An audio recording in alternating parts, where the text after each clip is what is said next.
again, and welcome. Come along and join us tonight on this Alabama adventure. Tonight, we get back on the trail of Bigfoot once again. It's getting close to the end of the year. It's December of 2016. The new year's on the way, and we've had a lot going on here at the Alabama Bigfoot Society over 2016 with Bigfoot and a lot of other paranormal stuff as well.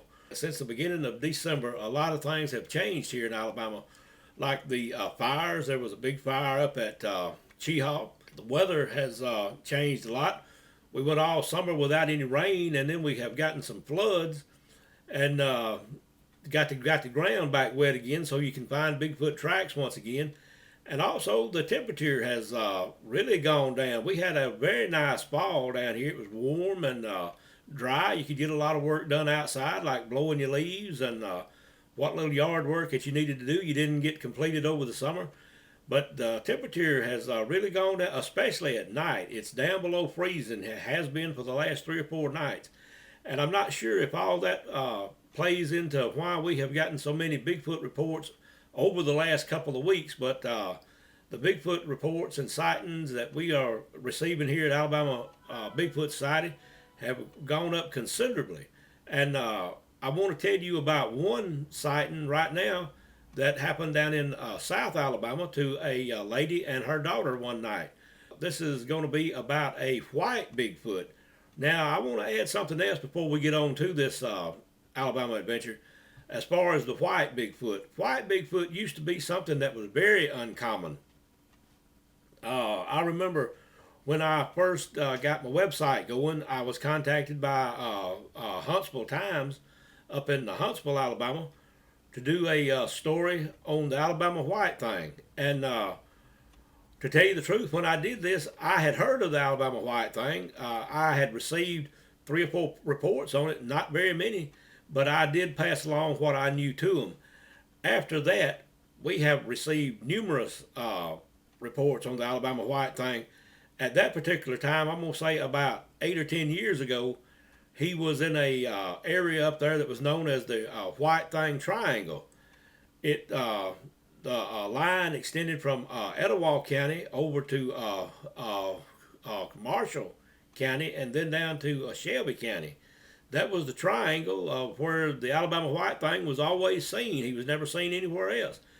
Then I have noticed over the years, since I have been taking reports and really trying to get out there and research and do some work on Bigfoot, that over the years he has gradually widened his range over the state.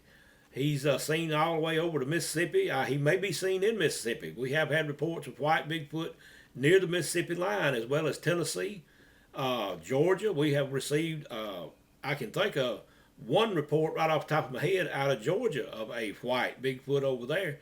And this report I'm going to tell you about tonight is for another white Bigfoot down in South Alabama in Escambia County. And Escambia County, whenever I got this report from the lady, kind of rang a little bell with me. I used to live in Escambia County down in Atmore, Alabama, many, many years ago, whenever I was, I say, around about 12 to 15 years old. And I did mention Escambia County in one of my previous videos that I did, that there may have been some Bigfoot encounters down there in those days, which would have been around the late 60s, that we didn't even know what Bigfoot was back then. But anyway, let's get on to this site, and I'll tell you what has gone on in Escambia County with this lady. Now, as I have been sometimes known to do, I sort of get ahead of myself whenever we're doing these videos. Sometimes I get in a little bit of a hurry trying to do them, and that's what I'm doing tonight on this video, because after I got the report on this video and started doing a little research and stuff on it and some things that I needed to put in here, I run up on a lot more stuff that I want to add. Tonight we're going to talk about totem animals. We're going to talk about Choctaw Indians.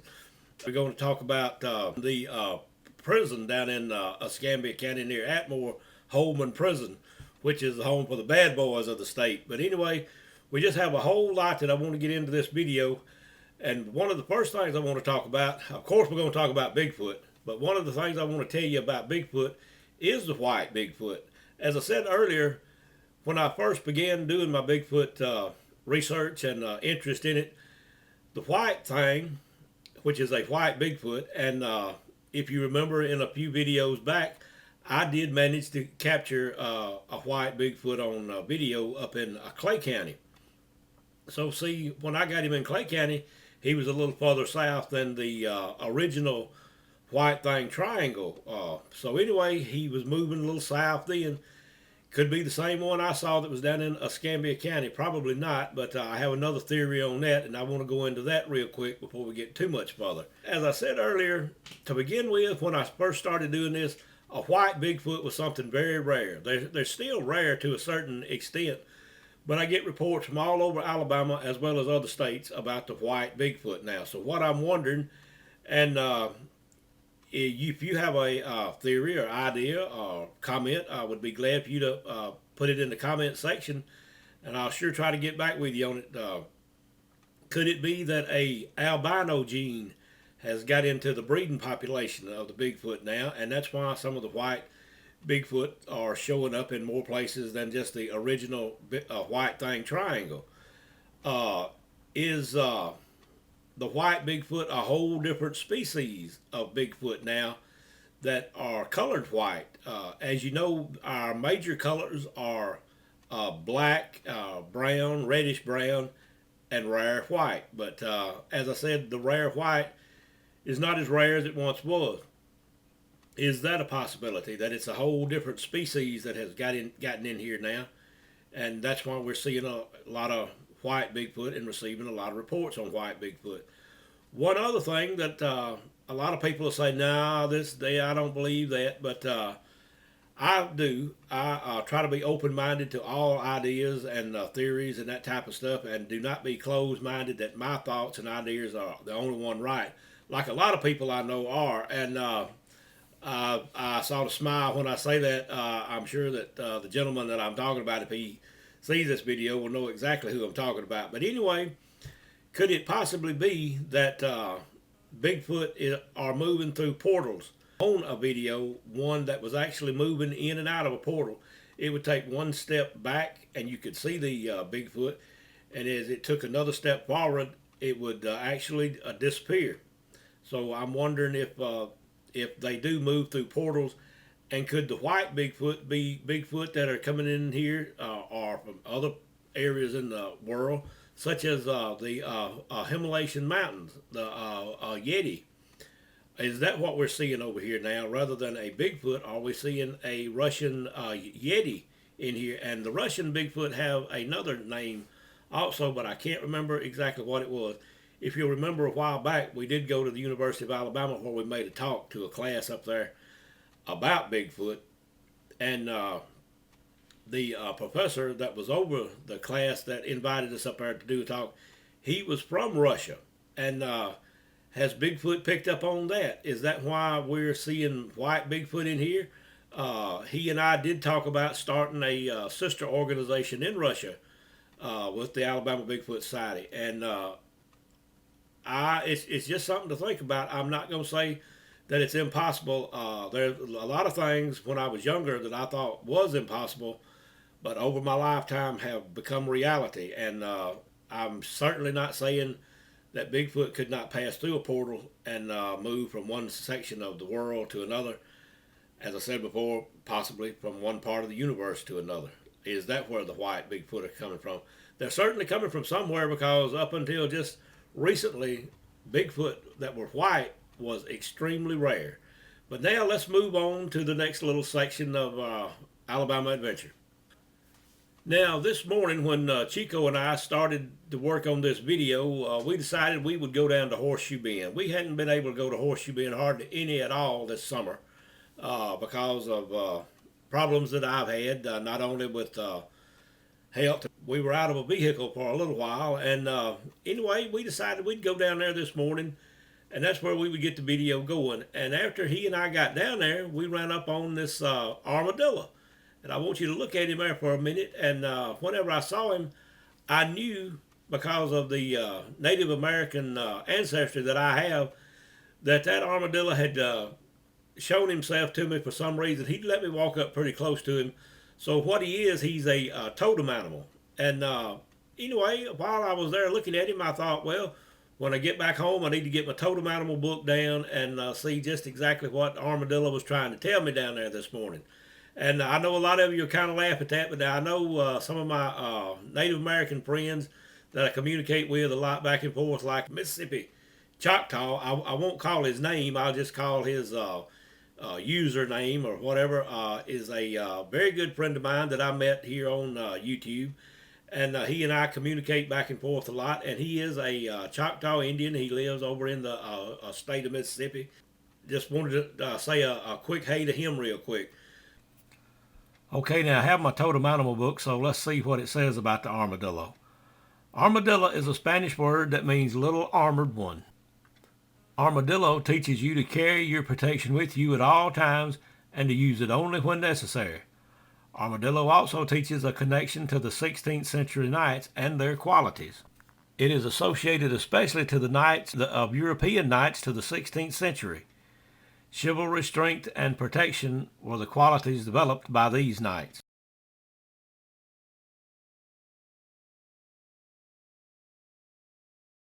Armadillo reflects a connection to past lives as Native Americans, especially to the Aztec.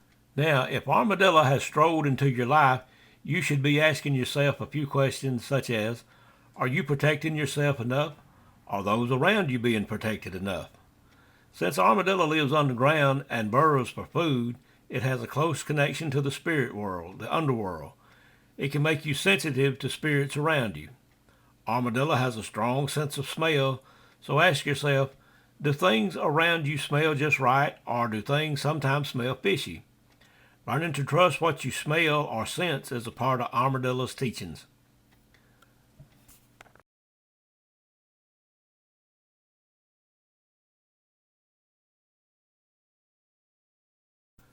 Now, like humans, the gestation period of armadillo is 8 to 9 months. It takes 8 to 9 months for it to give birth. So be looking for something to come along new in your life in the next 8 to 9 months. A new birth of some kind, a new beginning of some kind. It will be important not to roll up and hide from opportunity, even though you may feel vulnerable. Just know when to use your armor.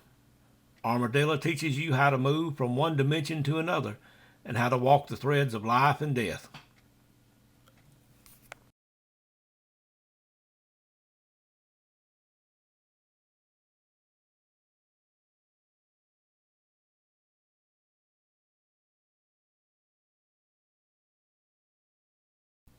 It can also help you understand messages from the spirits when they come to help you in this life.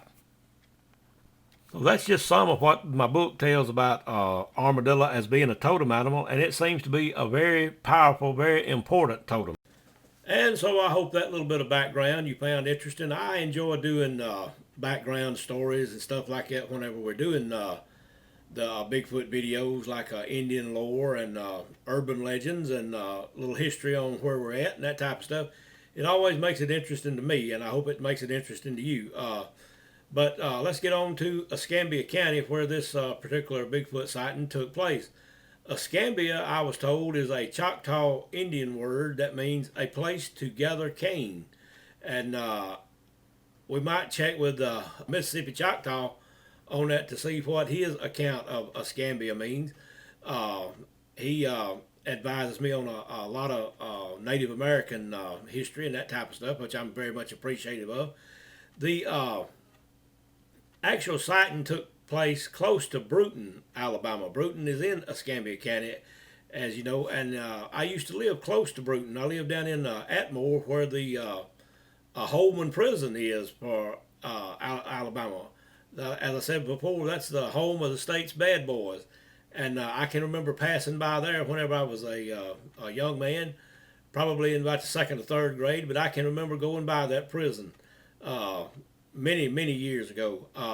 As a matter of fact, I'll tell you right quick, I had a very good friend that unfortunately got sent to prison down there, and he passed away there. And I was told that he was buried in their cemetery down there. I would like to go visit his grave someday if that's possible. I'm not sure if just anybody can visit the inmate's grave or whatever. But he was a very good friend of mine. I'll probably dedicate this video to him at the end of it. He and his wife both were very good friends of mine for years and years, and there were just some circumstances in his life that caused him to do some things that he shouldn't have done, or two or three particular things one afternoon that he shouldn't have done, and I'm sure that he lived to regret. He did get sentenced to Holman for the rest of his life, and he did die there. And I guess we'll just dedicate this video to him at the end of the video. Yeah, I have another friend that's also down there. He too is serving life. As a matter of fact, he went to school with my son for many years. You have probably heard me in some of the videos say that whenever my son was small and in school, that they used to have a baseball game here in my front yard every afternoon. And this young man that is serving time now in Holman was one of those boys from time to time that came up here and played ball. He was a very nice young man, but he also just got into something that he shouldn't have got into, and some circumstances, I guess, just led one thing to another. And unfortunately, he's having to pay for that now. That's the way that my father always looked at everything. He was a high believer in karma, that whatever goes around comes around, and that you certainly reap what you sow. But anyway, let's get on now to the video after I have rambled a while. So anyway, here we go. Okay, now as I said, the sighting that we're about to talk about happened near Bruton, Alabama. And although I lived in Atmore, Alabama, I lived near Bruton, and I can remember going up there like on for shopping and that type of stuff. Where I lived near Bruton was Shotgun Hill, and I'm not sure if Shotgun Hill is still in existence or not. But anyway, I want to give you a little bit of, tell you a little bit of something about Bruton. Bruton had a famous country music singer to come from there. His name was Hank Lachlan. He's an older country singer, I guess, back in the golden era of country music. His two biggest hits were "Send Me the Pillow You Dream On" and "Please Help Me, I'm Falling in Love with You." That was his two major hits of his career. But anyway, as I said, hopefully someday soon I'll get back down to Bruton. I hear Bruton has changed a lot, and it's a heck of a town, and I would certainly like to see it one more time. Okay, and now I'm going to tell you about the White Bigfoot sighting near Bruton, Alabama. And I know some of you are sitting there thinking, well, maybe he'll get around to it sometime today, and I am. There was just a lot of stuff that I wanted to tell you about down in Escambia County. All right, what happened, this lady who initials are KF, I won't call her name. As you know, I keep identities completely confidential here at Alabama Bigfoot Society. And I know some of the members sort of get aggravated or mad with me sometimes when they say, who was it that sent this particular Bigfoot report in? And I don't tell them their names. As I said, I want to be in the position to where when you tell me something, you can tell me in complete confidentiality, and you will know that I won't spread your name around. I may tell the story, but I do not use your real name with it. But anyway, what happened, she and her daughter had just came through Bruton earlier tonight, or on this particular night, and she said it was about 10 o'clock that night as they came up to a place where a railroad track crosses the road on their way home. And she said as she neared the railroad track, she could see something standing next to the woods and the bushes over here that was very tall. It was covered in long white hair, and it was kind of in a position that looked like it was fixing to step into the woods or step behind this bush. And she said she just went on across the railroad track and looked at it as she went by, and wasn't going to say anything to her daughter about it. But she said as they passed this thing, just about time to back into the car, maybe it was even with it and everything, her daughter looks over at her and said, "Did I just see a Bigfoot?" And she said when her daughter said that, it frightened her somewhat, and said she took on off home, and said they went right on directly home that night and did not get back out. But she said now the next morning, whenever they got up, her and her daughter, they began talking about this thing that they had seen, that she was not seeing things, that she had actually seen this because her daughter had seen it too. So she said they decided that they would ride back up there to where this railroad track was and where this thing was, and look around on the ground to see if maybe they could find a footprint or something like that. So she said that's what they did. They rode back up there and said whenever they pulled off on the side of the road and walked over to where this thing had been standing the night before, she said you could actually tell where some of the weeds and the grass on the side of the road next to the woods had been pressed down. it looked like maybe the Bigfoot had been laying there or sitting there or wallering around there or something. But she said you could tell very well where this thing had left an indentation where it was entered right next to the bushes and everything, where it was about to enter the woods. And she said they began to look around at this place where it looked like it had sat down or laid down or whatever. And she said they found this set of keys. Now I want you to look at this set of keys. This is a picture she made. She picked the keys up and she brought them back home, and she made me a good picture of them and sent this to us. And I want you to look at those keys. I think there's about 4 keys on this key ring. And if you will notice, as KF told me, the keys look like they were old keys. They didn't look like new keys. And that's what it looks like to me, that the keys has been around for a pretty long time. Also, you'll see a clip or whatever that thing's called that you can hook it like on your belt loop or your belt or whatever. That's what that appears to be on there also. And there is some beadwork on this key ring. And this beadwork reminds me of Indian beadwork. It might not be, but that's what it reminds me of. I'll let you look at it and see what you think. Could this possibly have been a key ring that belonged to an Indian down there in Escambia County? And let me also add this, that there is an Indian reservation down near Atmore. I have rode through that reservation myself many years ago. And what I was thinking, that the Indians there could have been doing some trading with Bigfoot. And one of the Indians could have lost these keys, and Bigfoot picked it up because it was kind of shiny. It was something different like they like, and maybe kept it with him and just dropped it there that night whenever the car lights hit him or something. But anyway, I want to tell you a little bit about the Indians down there. The Indians down there are called Porch Creek Indians. They were at one time part of the Complete Creek Nation, and the Porch Creek Indians are the ones that sided with the settlers in the Creek Indian Wars. The ones that fought against the settlers were called Red Sticks. So just giving you a little history on that. Now the Porch Creek Indians are, so I've been told when I looked it up on Wikipedia, the Porch Creek Indians are the ones that own the casinos here in Alabama. They own the Wind Creek Casino and Hotel in Atmore. They own the Creek Casino in Wetumpka as well as Montgomery. So that's just a little history there to let you know who they are. But anyway, what I want you to do is to look at these keys. You examine them the best you can, and tell me what you think. Could this have been something that Bigfoot just found down there and was hanging on to, or did Bigfoot not have anything at all to do with it? But I'm pretty sure that at some time or another, because of this beadwork that reminds me of Indians, that it could have been something that was traded, left to Bigfoot by some of the Indians down there, because I trade with Bigfoot, and I've been told by other Native Americans all across the United States that they also trade with Bigfoot from time to time. So it's just something to think about, and I just wanted to show you these keys that this lady found, and are they associated with Bigfoot or are they not? You decide. Okay, now, and as we bring this video on to a close, I got one other little thing that I want to tell you about real quick. In this particular video, I used 3 paintings that I did of an Indian on a horse holding a bow and arrow. Anyway, the first one right here, it's an 8x10. It's on canvas board. It's oil painting. I call it Full Moon Power because there's a full moon there in the background. The second one that we used was a framed picture, as you can see here. This is early dawn, or whatever you want to call it. Pretty much the same Indian. He's just turned a different way. But I did these 3 particular paintings for a reason several years ago. But anyway, let's go to the next one. That one was also 8x10. This one is a 9x12. Now it's on a particle board.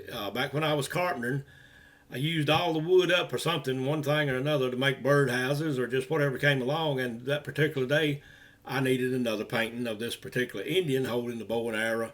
And I wanted a sun behind him like it was, so that's what I did. It's on 1/4-inch particle board, and I did it for a reason, as I said back then. But if you, I believe I said it was a 9x12. But anyway, if you'd be interested in it or any of these paintings, just contact me through the Contact Us page, make an offer on it, and if it's where I can, I will sure pass it along to you. Also in this video, I mentioned a friend of mine who died at Holman Prison several years ago. His name was Jimmy Cummins. And I would like to dedicate this particular video to him. Jimmy taught me a lot about cars many years ago. He was a car salesman, a car trader for many years, and I remember I used to go to the auction with him a lot. And sometimes when he'd buy a car, I would drive it back for him, things like that. Just a lot of good memories there of a better day in time. But anyway, as I said, I would like to dedicate this video to the memory of a friend of mine, Jimmy Cummins.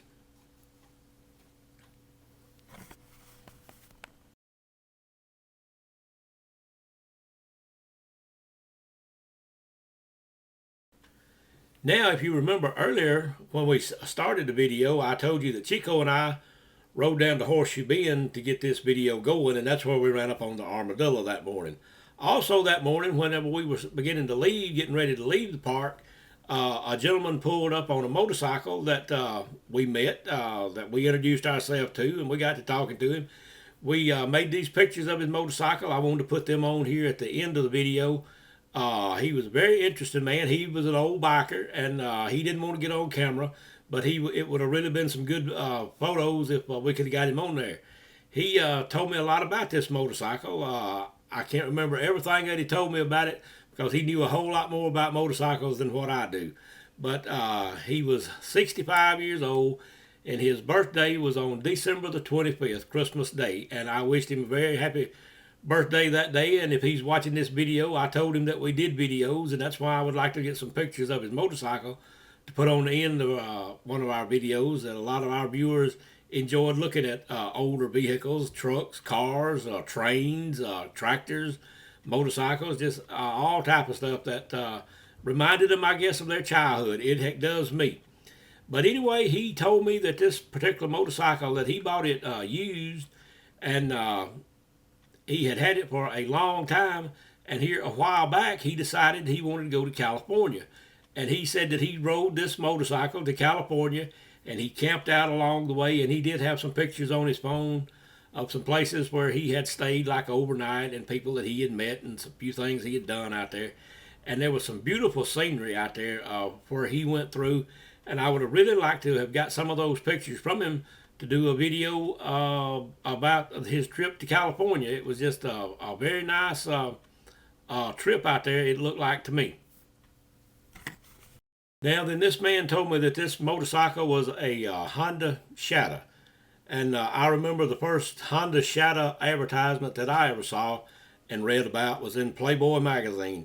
And yes, I did read the articles. I enjoyed the pictorials more, but I did read some of the articles and some of the advertisements in there. But certain other things just sort of catch your eye sometimes. But anyway, that's something else I would like to talk about for just a minute. Is I would like to thank Bigfoot very much for giving me the opportunity to meet some of the most fascinating, interesting, wonderful people in the world, and some of the state's most beautiful women. I think about that. Well, that's the way that I remember Playboy used to advertise the magazine of the world's most beautiful women. And indeed it was, but they are some fantastically beautiful women here in Alabama. And if you're ever down this way, or if you're here, you need to just look around. It seems like the women here have got to where they don't age over about 35 years old. I'll tell you these two stories real quick. I'm going to have to contact Hef, I guess, and tell him that he needs to let me help him or hire me to do a pictorial for him with some of these ladies here in Alabama, that the women who search for Bigfoot. That would be one of his big sellers, I'm sure, and he'll probably do that now that I said that. But I met this one lady the other day. I had known her for a long time, and she was talking about that her and her husband was about to have a wedding anniversary. And so I just asked her, I said, how long have y'all been married? I was thinking maybe, 20-something years or so or whatever. They had been married 50 years. And when she said that, I said, how old are you? And she was 67. And I swear this woman looked about 35. And Anyway, I had to go to the courthouse the other day. Seemed like I stay in the courthouse a lot lately, but tag time and tax time and some license time all fell about the same time. And I was up there and I went in this one particular office and I met this lady in there and we got to talking and she looked about somewhere between 32 to maybe 36 or so. Very, very pretty, beautiful woman. And anyway, we were talking there, and I forgot just how it came up. Something came up. I mentioned how old that my son was, and my granddaughter was so and so age. And this lady, who looked, as I said, mid 30s, said that her youngest son was now 41. And I thought, well, God knows that whatever it is that these women are doing, they need to bottle and get rich off of. But anyway, I just wanted to pass that along. Now, several years ago, there was a country music song that came out. The guy was singing about different towns, and he would tell about different girlfriends or acquaintances that he had there. I can't remember the name of the song. I can't even remember the guy that sang it. I can sing part of it in my head while I'm thinking about it. But what I need to do is to get with my friend Herb out in Texas. He does a lot of songwriting and singing and stuff like that. I need to get with him, and he and I write a good country song similar to that. Matter of fact, Herb already knows about the women here in Alabama. He married a lady from Alabama. So anyway, Herb, be thinking about some of these towns. What I'm going to do is give you a list of some of the towns with some of these pretty women I've been talking about. Then I'll give you a list of the women to where you can kind of rhyme it up to where it'll sound good. I won't give them in the same order. We'll just mix them all up. But of course, there'd be Birmingham and Asheville and Tuscaloosa, Sylacauga and Decatur and Anniston, Huntsville, Montgomery, Auburn, Russellville, Heflin, Wedowee, Mobile, Demopolis, Dothan, Elliott City, Dadeville, and New Site. Keep all that in mind. Wetumpka and Ashland would be two more to add in there. Now let me give you just a few of the women's names. So if this is your name and I know you and you're in one of the towns that I just mentioned, then I'm talking about you. There'd be Mary and Sheila and Ashley and Melissa, Pam, Wendy, Sharon, Chrissy, Tanya, Stacy, Lisa, Cindy, Paula, Christina, Lynn, and Donna. So come up with us a good song, and I'll do the best I can, Herb, and maybe we can make a few $1,000,000 real quick off of it and give us enough money that you and I both can retire. Okay, now, so as I start bringing this video to a close, let me sort of get my hat adjusted here to where I can see what I'm talking about. I had somebody the other day to say, I'm coming to see you and I'm going to bring you a hat. I don't think they like the hats I've been wearing or whatever, but that'll be fine. But as I always do, I'd like to say hello to my granddaughter Madison. I'd also like to tell you that the Alabama Bigfoot Society is run completely out of pocket. If you would like to make a donation and you're in a position to where you could, that would be very much appreciated. You can just go on our website. On the front page, you'll see a place to where you can make that donation. If you have equipment, we are glad to accept monetary donations or equipment donations. And as I was saying, if you have equipment, just contact me through the Contact Us page on the site and tell me what you have, and I'll tell you how to get it to us, or I'll make arrangements to get with you and get whatever equipment that you might could pass along to us. Someone the other day asked me, he said, what particular type of equipment do you need? So I named over a couple of things, and he said, I think I'm just going to go get a gift card and send to you. That way you can go get what you want and or what you need. And that would be very much appreciated. We would be very glad to get a gift card so we can just pick up whatever we need, like flashlights, cameras, whatever. We are in need of a good camera. The camera that I'm using is a pretty good little camera, but I would like to have one that had a better zoom on it. So anyway, if you have one of those you'd like to pass along, I would be very appreciative of it. If you like this video, hope you give us a like. And if you like what we're doing down here, as far as all our paranormal investigations, this type of stuff, I would ask you to subscribe to the channel. Share this video with anybody and everybody that you can think of, everybody and their brother. We would appreciate that very much. And with all that being said, one other thing that I need to say is we're in the process now of trying to acquire some wilderness land. that we can set aside for just the use of Bigfoot, and well, not only Bigfoot, but all type of little forest creatures out there, so they would always have a place to live and a place to stay. That's kind of what we're working on right now. If you can help us anyway to achieve this goal, that too would be very much appreciated. But I am going next week to talk to some people about some land that we can just set aside, and it will never be developed or anything like that. It will just be there for Bigfoot to roam in and to live in and to raise his families in. So anyway, with all that being said, I guess I'll be looking for you next time on the next Alabama adventure, getting close to Bigfoot.